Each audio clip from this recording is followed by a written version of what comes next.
It's the most influential book in history. It both unites and divides people through powerful lessons in faith and morality.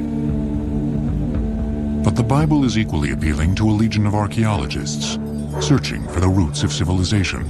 The Bible is one of the best preserved ancient history texts that we have. It's an entire corpus of different letters, different books, different stories that have been brought down to us, virtually unchanged over at least the last 2,000 years. The Bible is a handbook on how humans lived, worked, and made war. How they shaped raw materials into achievements that continue to serve humanity to this day. What we see described in the Bible is the world, in one aspect, is a world of technology that existed all the way back through the early Bronze, in the Middle and Late Bronze Ages, the Iron Age, all the way down to the Roman period. These people were masters at controlling their environment as much as they possibly could. In the Bible's first book, Genesis, the dawn of technology appears in a legendary construction project. And they said, "Come, let us build for ourselves a city and a tower whose top will reach into heaven. And let us make for ourselves a name, lest we be scattered abroad over the face of the whole earth." The city was Babylon, hence its tower was called Babel, built to rival God and proclaim the greatness of men. As the story goes, God punished the people by confusing their language. Unable to communicate with one another, they formed tribes and scattered across the earth. But was the great Tower of Babel real, or just the cornerstone of a parable? Could it have been a ziggurat? These are temples, and of course you build them high, I suppose, like the church spires. You want to get as close as possible to God himself. And that, because the landscape is so flat, it became a landmark as well. Perhaps the sands of modern-day Iraq hold clues to the Tower of Babel. Thousands of years ago, Iraq was known as Mesopotamia, a fertile plain split by the Tigris and Euphrates rivers. Beginning in the 3rd millennium BC, the ancient land was home to the city of Babylon, history's first great metropolis. In the 1980s, a part of the city was reconstructed on orders from Saddam Hussein. But the original city ruins lay beneath.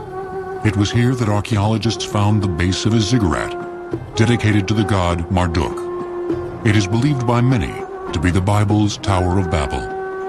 If intact, this ruin would probably match the size and scope of a famous partially reconstructed ziggurat, the Ur of the Chaldees in southern Iraq. Unlike the great Egyptian pyramids, ziggurats weren't made of stone. Stone was often a scarce commodity in the biblical lands, especially in the alluvial soil of Mesopotamia. But there was an unlimited supply of mud. In Mesopotamia and ancient Egypt, bricks made of mud were the building blocks of civilization. The process of brick making was a few ingredients, one of which was soil. It had to have around 10 to 15% clay and some straw and a mold. And the rest was done with back work. So we'll first start with digging a trench. Then we sprinkle a little bit of straw, adding some water.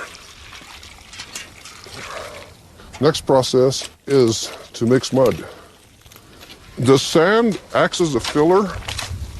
The clay acts as it gives it strength, and the straw is a binder. And this is called a stiff mud process, where the mud has to be pretty stiff so that when you cast it in the mold, that it doesn't slump on you. So now I'm gonna slip the form off. Now I'm satisfied that that's a good quality brick. Of course, the brick has to sun-dry, sun-bake for about 25 days. The ancient ziggurats were monuments of sun-baked mud. Typically, these temples were built in layers or steps, with newer, narrower steps added during the reign of each successive ruler. With as many as 7 steps, the tallest ziggurats were projected to be over 300 feet high, containing more than 8 million mud bricks. But size doesn't always equal strength. You have to think about the fact that mud brick is fundamentally dried mud. So if it rains on it again or gets wet again, it's going to be mud again. To fight the elements, the Mesopotamian builders practiced weatherproofing. A portion of the mud bricks was fire-baked in kilns. The top layer of each ziggurat step was covered with kiln-fired bricks that supported worshippers and also protected the layers of inferior sun-baked bricks from the rain. Going a step further, they added guttering. Channels were cut in the brick surfaces to capture rainwater, draining it down and away from the ziggurat. Despite these efforts, sheer weight created another engineering problem. So typically, ziggurats are built on silt. You have to worry about differential settlements. You have to worry about, during the flooding season, that ground, if you want to, become like quicksand. The silt would simply slide from under the building, trying to escape the pressure, basically. To overcome the soft earth, builders placed a layer of twisted, crisscrossed reeds every sixth layer of mud brick.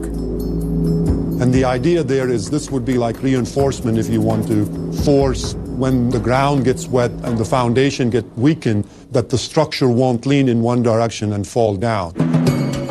Despite a vulnerability to rain, mud brick was an indispensable building material in biblical times.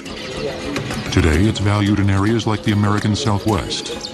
It's cheap, plentiful, and above all, energy efficient. Adobe houses are traditionally known to be very warm in the wintertime and very cool in the summertime. In the summertime, if your walls are thick enough, the heat will not penetrate, so your houses stay cooler. At night, you sleep with your windows and doors open, and the adobes absorb the cool of the night and store it as energy and release it during the day. In the wintertime, if you bring a bit of heating inside, even body heat, will keep the heat in, so they're extremely comfortable buildings to live in. In modern adobe buildings, the outer walls are plastered to weatherproof against moisture. In biblical cities, homeowners applied a fresh layer of mud masonry to the exterior every season. Mud brick improvements jumped dramatically during the reign of Babylon's greatest ruler, King Hammurabi, in the 18th century BC. The 229th rule of the Code of Hammurabi did not mince words. If a builder build a house for someone and does not construct it properly, and the house which he built fall in and kill its owner, then that builder shall be put to death. So those builders were under tremendous amount of pressure to build strong walls. And so they developed rule of thumb on the height versus the thickness of the wall. So the higher the wall needed to go, the thicker it needed to be. The thicker walls also gave birth to a very innovative construction technology: arches and vaulted ceilings. While the Romans are often credited with arch development, mud brick arches in ancient Mesopotamia, Israel, and Egypt are documented thousands of years before the Roman period. Because heat rises, leaving cooler air at ground level, the higher arched ceilings offered further cooling benefits while adding more living space. What is beautiful about the arches is the fact that the whole now wall can be built out of brick, and no timber would be needed because the distribution of load on the arch, basically the load comes down and gets distributed over the arch, all in compression and all the way down to the foundation. You know, what I like to remind people is that they really have the same brains we do. And they thought about this stuff a lot. And for them, it was a matter of life and death. The compulsion to build bigger and more impressive temples is a constant theme in biblical civilizations. But with a surface bigger than 30 football fields, King Herod's Temple Mount complex would prove to be the greatest of them all. In Israel, the city of Jerusalem lives and works in the 21st century. But a casual glance at the ancient stone streets and crumbling ruins reveals another time. According to the Bible, its origins are in the time of Abraham, somewhere in the 2nd millennium BC. In the southern part of the city, a massive structure sits on the summit of Mount Moriah. It's called the Temple Mount, a gigantic platform that was once the foundation of King Herod's temple. Its advanced stonework surpassed any structure mentioned in the Bible, and for thousands of years, it has been the center of the Jewish faith. Jesus said, "Destroy this temple, and in 3 days I will raise it up." The Jews then said, "It took 46 years to build this temple, and will you raise it up in 3 days?" We read in the New Testament, and when Jesus was speaking, they said, well, they've been building for 46 years and it still was not finished. And we know that we know now from the excavations that it was never actually completely finished.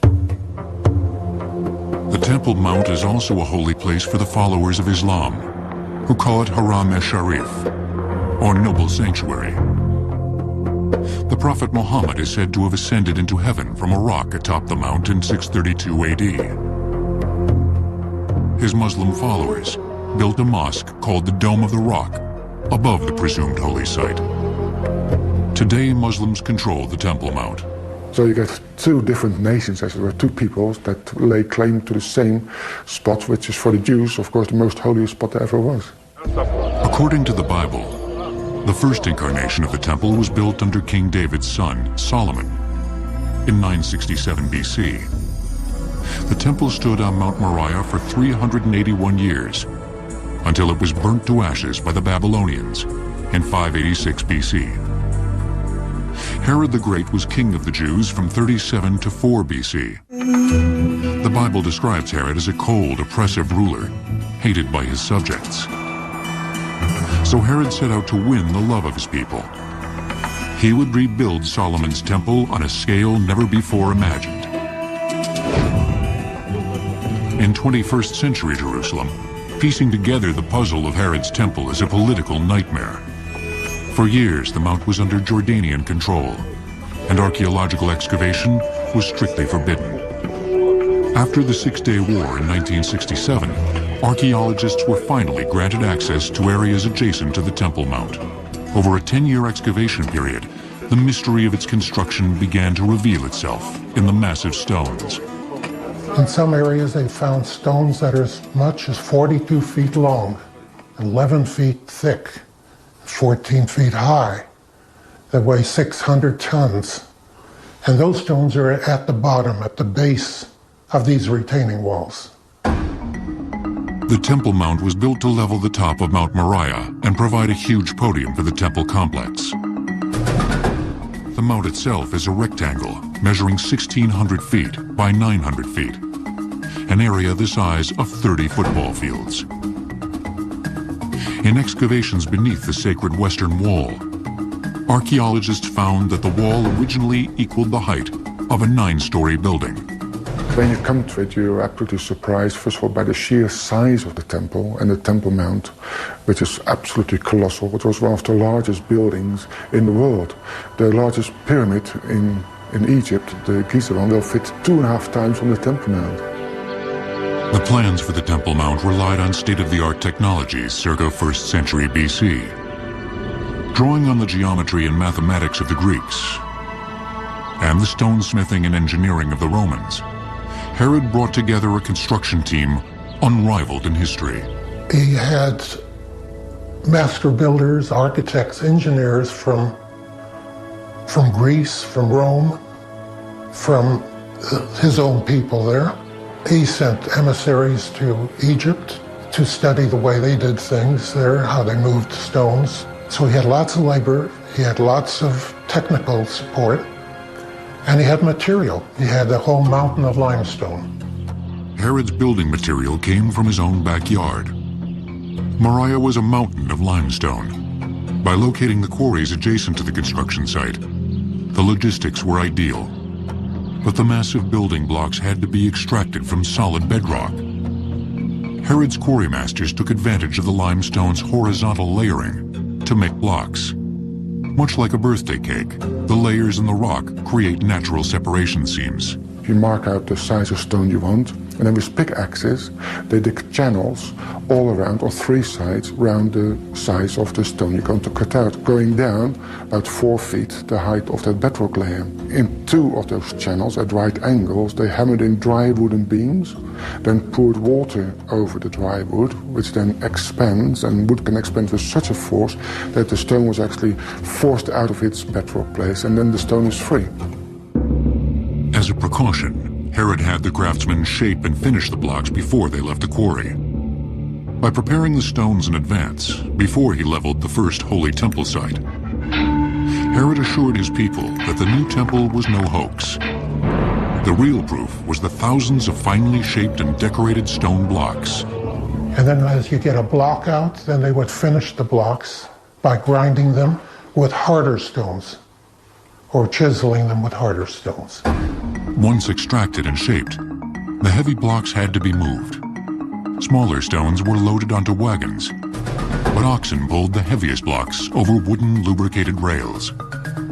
The workers had a natural advantage: gravity. The quarries were located uphill from the Temple Mount site. So those stones didn't have to be lifted up into place, they were actually lowered down into place. And then once they are in place, they were lifted off by a short tripod crane, very strong ones, and then exactly lowered into their place. Applying the laws of physics, Herod's men used leverage to assemble the mount. Using multiple pulley wheels, they could magnify their applied force and lift the huge stones into place. Before the stones were placed, the bedrock had to be leveled, a process that took years of digging and scraping. Once the base layer was leveled, the perfectly square stones were set one on top of the other, with no mortar or joints to join them. Their sheer weight held the walls in place. Archaeologists have discovered a pre-planned system for assembling the massive walls. And so the stones were actually numbered, some of them, in the quarries, the most important ones, so that the builders would know exactly where to place those stones. We found columns that were built of sections, and each section was numbered as well. By the time Jesus entered the temple in 31 AD, Herod's legacy was nearly complete. The Bible describes Christ's frequent visits to teach. In one sermon, he would foretell a dark day for the temple. Then as he went out of the temple, one of his disciples said to him, "Teacher, see what manner of stones and what buildings are here." And Jesus answered and said to him, "Do you see these great buildings? Not one stone shall be left upon another that shall not be thrown down." The scriptures proved accurate. In 70 AD, at the end of a 4-year battle to end a Jewish revolt, Roman General Titus took Jerusalem. His men set fire to the temple's wooden roof and later obliterated the temple complex stone by stone with battering rams. Like Jesus says, not one stone shall be left upon another, but he was referring to the buildings that were built on top of this platform. But the retaining walls are still standing up today on the southeastern corner, almost up to the top, because those stones were so heavy, even the Romans couldn't dislodge them. Nearly 2 millennia after the destruction, Muslims control the Temple Mount. A ban on further excavation leaves the world an incomplete picture of Herod's engineers. They were very sophisticated people. They knew about statistics and weight and pressures, and they knew how thick the walls had to be to retain the pressure from the outside. And it's even withstood earthquakes, because those Herodian stones are still standing there today after 2,000 years without a crack in them. So they knew what they were doing. The Temple Mount construction demonstrated the importance of engineers and stone craftsmen. But in the face of almost constant war, the metalsmith became the most important technician in biblical history. The tank brings 3 tactical advantages to the battlefield: armor, speed, and firepower.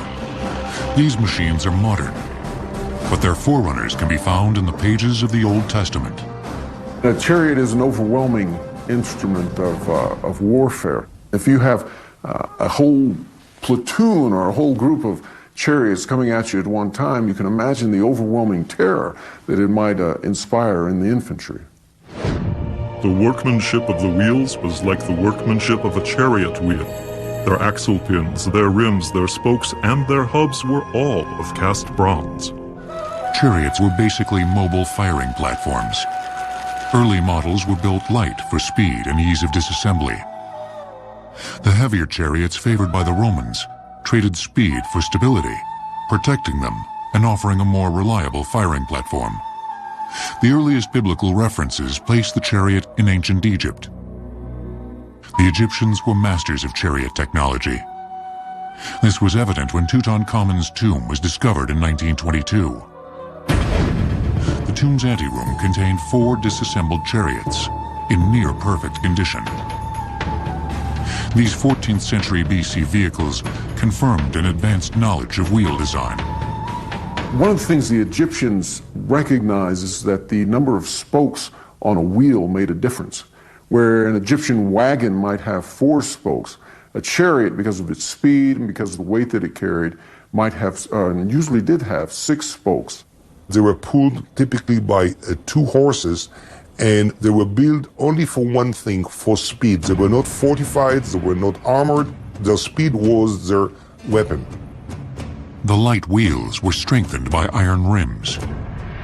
A leather strap held the wheel in place over the axle. This leather thong made it easy to remove and replace a wheel in order to make it easy on, easy off, much like you see a NASCAR pit team do today. The chariots in Tut's tomb reveal the first sleeve bearings. The inside of the bearings were coated with animal fat to reduce the friction between wheel and axle. For added speed and cornering ability, the Egyptians lengthened the axle and moved the carriage of the chariot back and over it to better distribute the weight. By comparison, the later Assyrian and Roman chariots were simply heavier, stronger translations of Egyptian technologies. While chariots and other biblical weapons evolved over generations, some never changed. One such weapon was simple, but it was undeniably deadly in the hands of the future King David as he dueled with the giant Goliath. So David prevailed over the Philistine with a sling and a stone, and struck the Philistine and killed him. We wonder how in the world could he slay a giant with, something like that. And yet when you look at a sling stone, what you have really is a piece of flint that's been chipped down to about the size of a baseball. So it's aerodynamically sound. And slinging it around the head in a sling, it can reach speeds of, say, 80, 95 miles an hour, about like a baseball pitcher throwing his best fastball. So you can imagine something like that coming at you, perhaps in great quantities. Slings were highly accurate, as the Bible refers to Benjamin's crack left-handed slinger troops. Every one could sling a stone at a hair and not miss. The technology of metal was of paramount interest to the warriors of the Bible. Sharper, harder weapons that didn't break meant victory on the battlefield. Smaller metallic weapons like spear points were the favored technology as far back as the Bronze Age in the early 2nd millennium. The earliest spear points cast in bronze were probably done from the archaeological record in stone molds. Limestone is very easy to carve. It's very plentiful throughout the biblical land. By taking 2 pieces and scrubbing them together with a small layer of sand between it, you can get a mated surface between the 2 pieces of limestone. And by carving a depression into the limestone, 2 pieces held together, they could make a void out of that stone, which was then filled with the molten bronze. And ultimately were able to mass produce significant quantities of weaponry like this. You think about arming one of King David's or King Saul's armies, they had to produce thousands of spear points. Metal technology made a big difference in the length of the swords that were available to soldiers. As warfare technology evolved, swords became the weapon of choice. A typical bronze sword was not longer than maybe 25 to 35 centimeters. And the only way to produce the shape was by casting, because that's the nature of the bronze. It is very difficult to forge, but very easy to cast. It melts at a fairly low temperature. Because cast bronze was more brittle, longer sword blades could easily break in battle. Around 1200 BC, men began extracting and shaping iron. This was the beginning of the Iron Age, a time when biblical armies began fighting with stronger, sharper weapons, including the longsword. It was also a time when blacksmiths unwittingly pioneered the concept of lamination with layers of iron. The early biblical blacksmiths lacked the technology to heat a furnace above 1600 degrees, the temperature needed to melt iron. They were limited to working with inferior porous chunks of sponge-like iron, called blooms. So in order to get solid materials, they had to be hammered and be turned into very thin sheets, and those sheets later on had to be stacked together and re-hot hammer welded into larger sections. And as a result of it, those thin layers got bonded to each other and created a structure that was very strong, very fracture resistant, and also very rigid.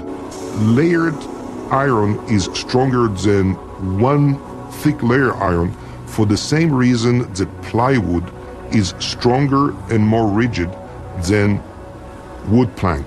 It's very interesting to note that today in the aerospace industry we are using very same concept to make what is known as the composite materials.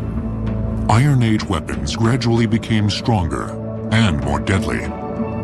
Took later development as they proceeded and advanced into the Iron Age, where they learned to infuse carbon into the iron and actually produce steel, that they were able to make a weapon that was superior to many of the late Bronze Age period weaponry. When Babylonian king Nebuchadnezzar conquered Jerusalem in 586 BC, he understood the military importance of a blacksmith. And all the men of might, even 7,000, and craftsmen, and smiths 1,000. Even them the king of Babylon brought captive to Babylon. And in so doing, he effectively disarmed the nation of Israel. Without the blacksmith, they had no ability to either produce or maintain any existing weapons. But metal weapons often made little difference during a siege. Against the overwhelming brutality of the Assyrian army, city defenders put all their faith in wall-building technology. The word war appears more than 300 times in the Bible. Sword appears 380 times. There is little doubt that warfare was a constant reality for people of the Bible. For them, it was the fault of geography. The cities of Israel and Judah were centered along the important trade routes of their unfriendly neighbors.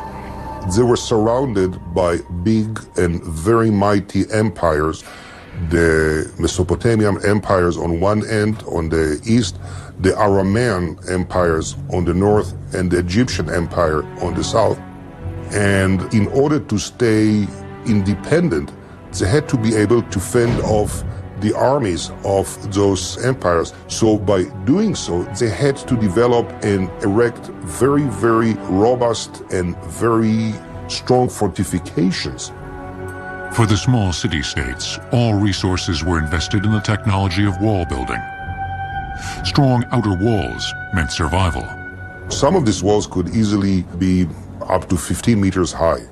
And the idea was to make it high enough that scaling would be difficult, but also that missiles which are being hurled from the top of the wall will accumulate kinetic energy and will do more devastation on the enemy. According to one Bible account, breaching a fortified city wall was merely a matter of enlisting God's help. The Lord said to Joshua, "It shall be that when they make a long blast with the ram's horn, and when you hear the sound of the trumpet, all the people shall shout with a great shout, and the wall of the city will fall down flat." The miraculous destruction of the walls of Jericho was not a scenario that conquering armies counted on. For them, the battering ram was the highest form of siege technology. The ram was a long beam with a sharp metal head that was forcibly thrust into the wall. Once it penetrated the wall, it was moved from side to side to dislodge the stones. As the ram first came into use in the second millennium BC, wall technology evolved. Defenders built hollow chambers in the wall called casements. The battering ram was a piece of equipment that would smash or demolish the wall, and by making chambers in the wall, it was possible to fill those chambers with gravel and with sand, and by doing so to absorb the impact of the battering ram. As bigger, more powerful rams were developed in the 1st century BC, the casement walls were abandoned in favor of thicker, heavier walls. A second anti-battering ram technology became a standard feature. Reviving an ancient technique, city defenders in the 9th century BC built massive artificial sloping ramparts called glacis. Built with earth and stone, the glacis made it nearly impossible to position battering rams within striking distance of the wall. They also made it nearly impossible to tunnel under the walls. Nowhere is the documentation clearer than that of the siege of Lachish in 701 BC.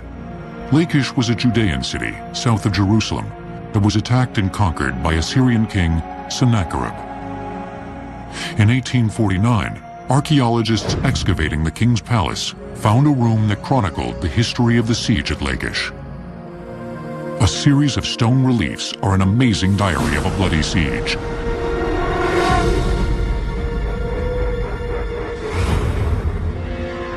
There you see the story of the Assyrian army attacking this large city in Judah, well fortified, up on its hill, strong walls, and the Assyrians build a siege ramp, the remains of which can still be seen today. And up this siege ramp, they move their machinery, their rams, their soldiers, their archers, their slingers, all of them attacking the city. The Assyrians represented the most advanced military in the region prior to the Romans. They were a professional siege force, and their weaponry was state-of-the-art. The Assyrian siege machines resembled very much the modern tank. They were actually rolling on very large wheels. The machine had very large boom or beam with a metal tip, and it also had a turret which had a very interesting function. It had people standing there with buckets of water, and as the people on the walls were throwing burning oil or burning torches on the boom of the ramp, trying to set it on fire, the people on the turret would pour water on that fire to extinguish it. While fortifications improved the survival odds of any city, one civil service was equally important: water. Most water sources for cities are outside of the cities. If your city is under attack or under siege, is how do you get to your water? If you can't get to your water, then you need to surrender. If they were anticipating a siege, they would dig to the bedrock in the direction of the source of water from inside the city. They would tunnel into the spring, have an access to the water from inside the city, and then when the enemy get near the city, they would block off the water source on the surface to prevent the enemy from having an access to the supply of water. But occasionally, these covert water tunnels were turned against the city defenders. We have a great example of that in the book of 2 Kings with David capturing Jerusalem. The Jerusalem water source is outside of the city walls, called the Gihon Spring. And the Jebusites, or the people of Jerusalem, were taunting David that you couldn't capture that city. And he commanded Joab to go up through the water shaft and to capture the city of Jerusalem. 2 centuries later, Jerusalem's king Hezekiah upgraded the water system to better protect against the Assyrian army that would lay siege to Jerusalem in 705 BC. Hezekiah's tunnels zigzagged more than 580 yards into the city of David and remains today as an engineering wonder of the Bible. Water in the Holy Land was a precious commodity that cities defended to the death. It gave life, but in one biblical epic, it destroyed life. But not before one man of God sequestered 2 of every animal on his famous ark. They're the largest cargo carriers on Earth. Fully loaded ocean-going vessels can weigh more than 500,000 tons. Their outstanding carrying capacity was recognized by the Bible's Book of Genesis. The story of Noah's Ark celebrates one of history's greatest ships. And God said unto Noah, The end of all flesh is come before me, for the earth is filled with violence through them. And behold, I will destroy them with the earth. Noah was instructed to build a massive wooden ship and collect a pair of every animal species on earth. When God unleashed the biblical flood that covered the earth, the ark and its inhabitants survived and repopulated the world. But is it just a captivating morality tale? In recent decades, underwater archaeology conducted in the Black Sea has tried to give support to the flood story. In the 1998 book, Noah's Flood, scientists William Ryan and Walter Pittman theorized that some 7,000 years ago, melting glaciers caused a massive influx of salt water from the Mediterranean into the Black Sea, then a freshwater lake. Core samples from the shoreline gave evidence for a sudden shift from freshwater to saltwater animal life. But this is only one of several flood scenarios. I'm not convinced that the flooding of the Black Sea was the event that's recorded in the Bible as being Noah's flood. One of the things that we know as anthropologists is that most cultures in the world actually do have a flood myth where the world is destroyed by water, where the world is covered in water. From Noah's Ark and the even older Babylonian epic flood of Gilgamesh, to the Greek, Roman, and Irish legends, the flood belief is long on popularity, but short on proof. The same holds true for the Ark. Despite numerous unfounded Ark sightings over the years, understanding how the legendary vessel may have been constructed can only come from known ancient shipbuilding techniques. So how would this boat have been built? Ancient boat technology is different than the way we build boats today. Today, we build boats in a way that's called frame first or skeleton first. We lay down the keel and then we put up the frames or the ribs of the boat, and it looks kind of like a skeleton. And then we put the planks on the outside. We build from the inside out. But in the ancient world, just about everywhere, every culture that we examine the remains of early boats, they built from the outside in. They built the shell of the boat or the hull first. Boats must resist leakage, so biblical builders developed a sophisticated technology for tightly joining the wood planks. One of the most reliable methods was the mortise and tenon. When we look at a mortise and tenon fastening, we're talking about a tenon, which is a free piece of wood, and slots that are cut in the edge of a plank. In this case, this is just a simple model for demonstration. And the mortise just fits in here halfway, and then you put it in one that's on the opposite side. And then you fit the upper plank onto it, and you have to hit it really hard in the real case to get it to fit, and then you have this nice smooth plank seam that you can subsequently put pegs through to hold the tenon in place. And this is the way people built boats for at least 4,000 years. We have evidence of that in the Mediterranean and in the Nile area, because this is the area where the Bible is set, where its geography is. It's very likely that Noah's Ark would have had the same kind of technology. To support the weight of its huge passenger list, the Ark would have to have been a vessel of massive proportions. And this is the fashion which thou shalt make it of. The length of the ark shall be 300 cubits, the breadth of it 50 cubits, and the height of it 30 cubits. A cubit is a biblical unit of measure determined by the distance from the tip of the middle finger to the elbow. By assigning a length of 25 inches for 1 cubit, Noah's Ark would measure 624 feet long, by 104 feet wide, by 62 feet high. A huge vessel, but not without historical precedent. There are some historical references to ships that are described as being 500 feet long.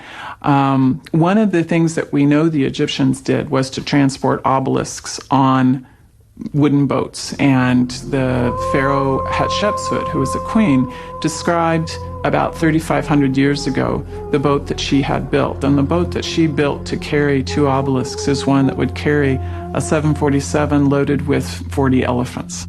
These are our first super freighters that we hear about from other sources than the Bible. One man decided to take God's coordinates at face value. Joseph K. Silver was a Pennsylvania engineer by trade and an Ark devotee in his spare time. For nearly 30 years, he worked on a feasibility study of the Ark, drawing on everything from marine architecture and physics to chemistry and zoology. But Silver died in 1995, and it appeared so did his Ark manuscript.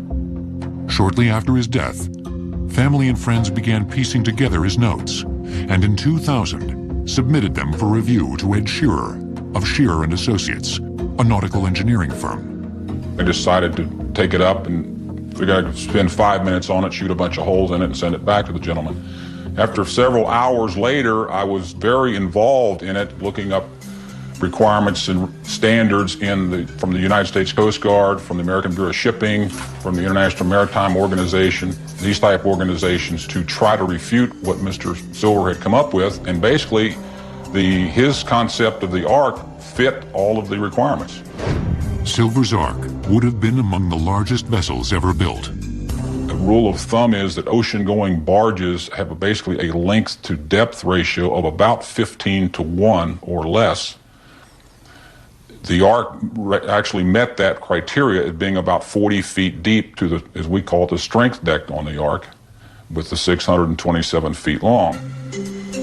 Shearer created a model of the Ark with simple yet highly accurate software, used extensively by the U.S. Navy and Coast Guard for engineering analysis.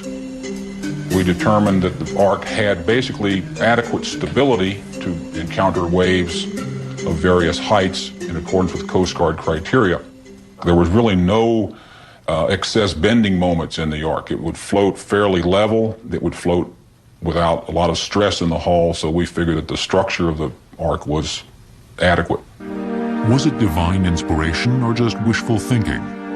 Continuing efforts to locate ancient shipwrecks deep in the Black Sea may someday answer more questions about the biblical Ark. So there was a possibility in people's heads that they could build boats this large.